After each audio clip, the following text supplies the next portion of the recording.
we're just starting to scratch the surface of what this case, this case is going to touch and involve.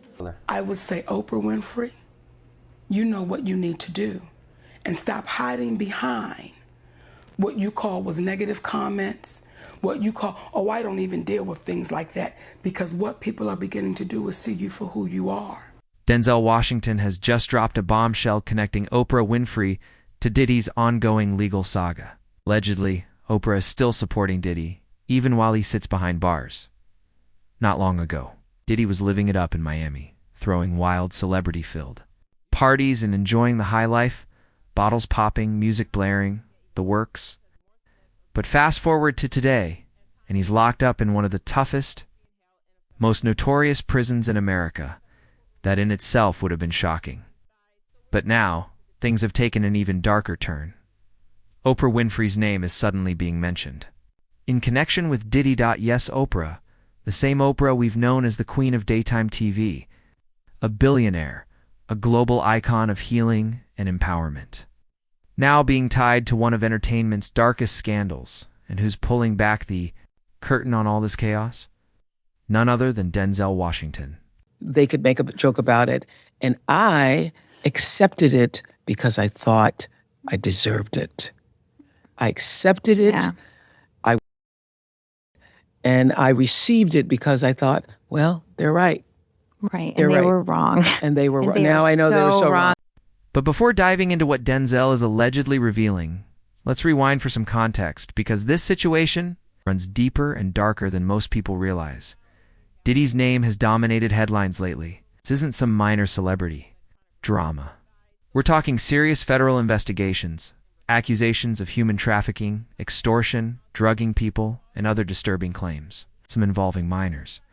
It all started when his ex, Cassie, filed a lawsuit in late 2023. That one case broke everything wide open, and a flood of horrifying allegations followed.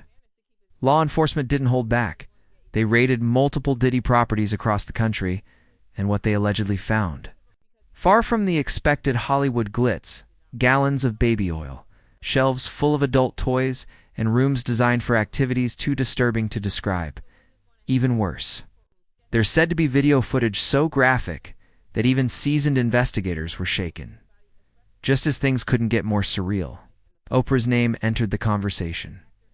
Denzel Washington, who's always been thoughtful and reserved with his words, is the one raising questions. He's reportedly been quietly observing Oprah for years, not over gossip, but because of how she treats people, particularly black women, behind closed doors. This tension has been building for a long time, and now it's finally surfacing. Oprah and Diddy weren't just Hollywood acquaintances. They've attended the same elite events, smiled for cameras at the BET Awards, Cannes, the Grammys, and high-fashion galas.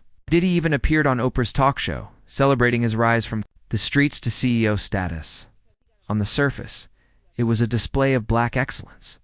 But in hindsight, those smiles seem forced. The praise feels scripted. And now people are starting to connect the dots. Need more? Look at Taraji P. Henson. She nearly walked away from the color purple, which Oprah helped produce, because she was being severely underpaid. And she's not the only one. Monique, the Oscar-winning comedian, has been speaking out for years about the mistreatment of black women in Hollywood, and Oprah's name keeps coming up. Back in 2008, Monique confided in Oprah about being sexually assaulted by her brother and her lack of support from her parents. Oprah, knowing the depth of that trauma, still went ahead and invited Monique's brother and parents onto her show without telling her.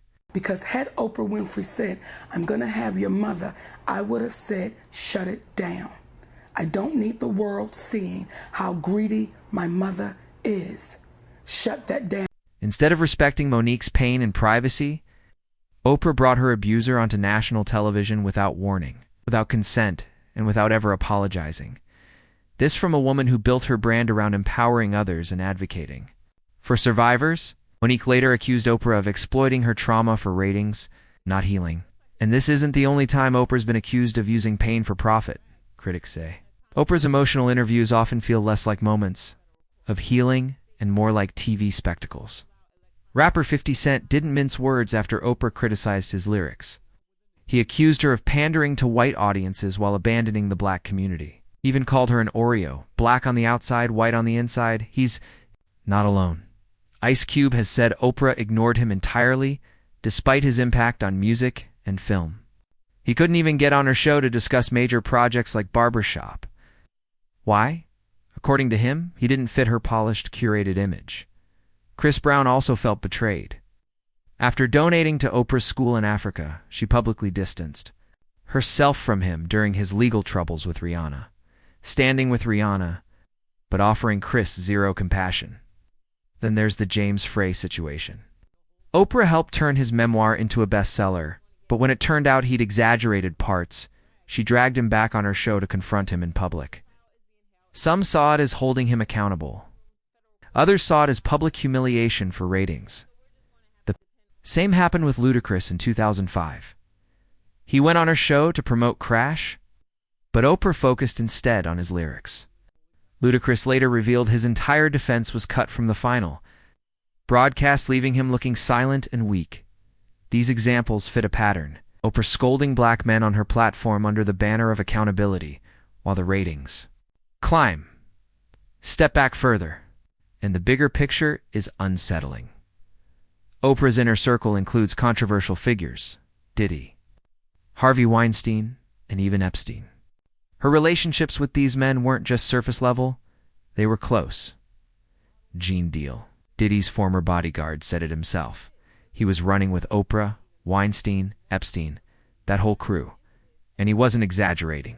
There are photos of Oprah with Harvey Weinstein, laughing, embracing, collaborating, all while his abuses were Hollywood's worst-kept secret. When the truth about Weinstein finally came out, Oprah didn't directly condemn him. Instead, she gave a vague speech about broader issues. Then came a bombshell, Weinstein claimed that Oprah called him to offer support after the allegations broke. Oprah's team denied it, saying she was trying to book an interview for 60 Minutes. But by then, the damage was done, and we're not finished. Let's not forget 1993, when Michael Jackson invited Oprah into Neverland Ranch for a rare emotional interview. At the time, it seemed like a major moment of vulnerability and trust. But looking back, many are wondering, was it about truth or about control? Until that woman says, let me apologize to you publicly, it'll be to the day I leave this earth. Because what you did was, and it was intentional, and it was ugly. And this wasn't just a one-time mistake. Oprah has built an empire around emotional interviews, but according to critics, it's more about ratings than real healing. She's been accused of pulling deeply personal stories out of her guests, only to package their pain as entertainment. And some celebrities are calling her out. Take 50 Cent. After Oprah criticized his music, he didn't hold back. He accused her of catering to white audiences while turning her back on the very black community she came from. As to call her an Oreo, black on the outside, white on the inside, saying her passion for black issues conveniently fades the moment white. America starts watching, and he's not the only one. Ice Cube says Oprah shut him out too. Despite decades of work in music, film, and even politics, he couldn't get a seat at her table, not even to promote meaningful projects like Barbershop or Black White. According to him, it wasn't about content, it was about control. He didn't fit Oprah's curated, polished image, so she sidelined him. Chris Brown had a similar experience. He donated money to Oprah's school in Africa. But when his legal battle with Rihanna exploded, Oprah publicly sided with Rihanna and completely distanced herself from Chris. He wasn't asking for sympathy, just a bit of fairness. Maybe even some empathy. And remember the James Frey scandal. Oprah turned his memoir into a bestseller. But when it was revealed that he exaggerated parts of it, she hauled him back onto her show and publicly confronted him. Some applauded her for holding him accountable. Others said it looked more like public shaming again. For the sake of ratings. Same thing with Ludacris in 2005. He appeared on her show to promote the film Crash. But instead of focusing on the movie, Oprah grilled him about his lyrics. Later, Ludacris revealed that everything he said in his defense was cut out of the final broadcast. It was edited to make him look like he just sat there and took it, humiliating, and it wasn't accidental. It fit a pattern.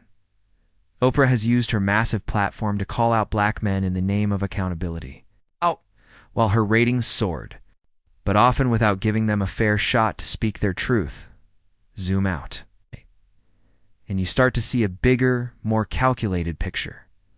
Oprah's inner circle has included some of Hollywood's most controversial figures: Diddy, Harvey Weinstein, and even Jeffrey Epstein. These aren't just casual acquaintances. These are people she's been photographed hugging, laughing with, and working closely alongside. When people say birds of a feather flock together, it's hard not to start drawing lines, and it gets even darker. Many insiders describe Oprah as a Hollywood gatekeeper, someone who decides who gets a spotlight, who gets shut out, and which stories get told. They say she pulls strings behind the scenes, shaping narratives and muting voices that don't align with her brand. Then there's the Maui wildfire. Controversy: while thousands of local families lost everything, Oprah's massive estate remained untouched, not once, but twice. The same thing happened in Montecito in 2017. Her home was spared while others burned. What made it worse? Instead of cutting a check to help, Oprah launched a donation drive asking regular people to pitch. And while she, one of the richest women on the planet, gave the bare minimum, the internet wasn't impressed. And now, as lawsuits continue to mount against Diddy, Oprah's long-standing connection to him is looking more and more suspicious. Rumors are flying that she's helping him behind the scenes. It's offering protection, sharing resources, maybe even helping him stay relevant. Former Diddy bodyguard Gene Deal didn't mince words. He said, he was running with Oprah and them. It's with Weinstein, with Epstein, that whole crew. Let that sink in. These weren't just party invites. These were close allies in the industry, and the Oprah-Harvey Weinstein connection. It runs deeper than people think. They weren't just colleagues. They were close. Photos showed them smiling, embracing, even working together behind the scenes, all while Weinstein's abusive behavior was Hollywood's worst-kept secret.